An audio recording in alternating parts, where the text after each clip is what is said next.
Now, the tariff program of Mr. Trump is genuinely breathtaking. I will give him that. That is wow. The president, let's be clear now, the president of the United States stood up, as much as all of that he has carrying around enables him to do.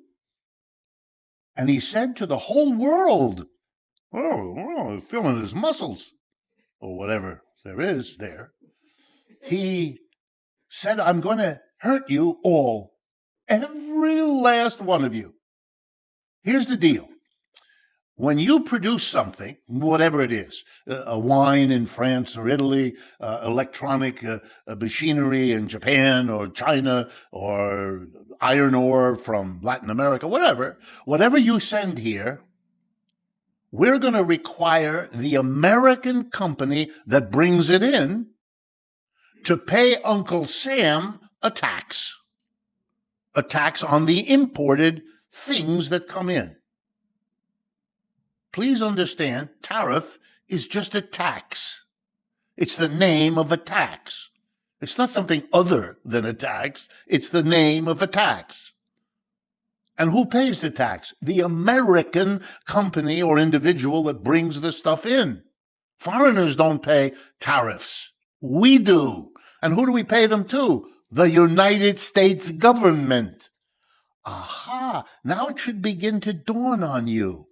He's going to be able to take care of the creditors of the country by not spending money on all of us, while we have to pay more taxes because we all have to pay extra for everything that comes in to the country. He's going to get more money out of us and spend less on us.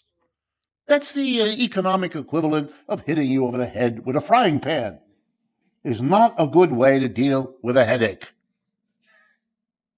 especially if it's not your head. What is this? The tariff.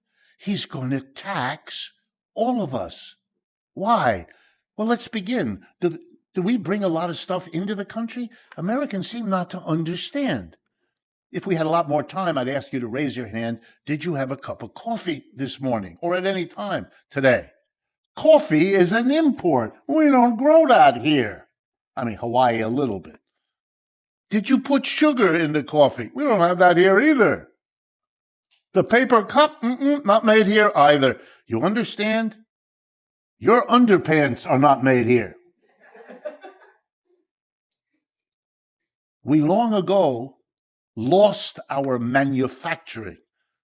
Older ones of you know that New York City used to have lots of manufacturing, clothing area, other area. We don't have that anymore, very little.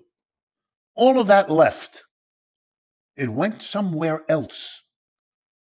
One of the places it went, China. But you can figure out where it went. Just look at the label on your underpants and give you a clue where it came from. And why did that happen? Because it was profitable to capitalists to move. The Chinese didn't make us go there. They couldn't have. They had no way to do that. What the Chinese did, and what many other countries did, is say to American corporations, come here, you can pay workers a lot less here than you're paying in Cincinnati. And we'll make it well worth your while, because we're a very big company with a growing market, and that's a much better place for you to be than the United States, whose market is, and always be wary when you hear this word, mature.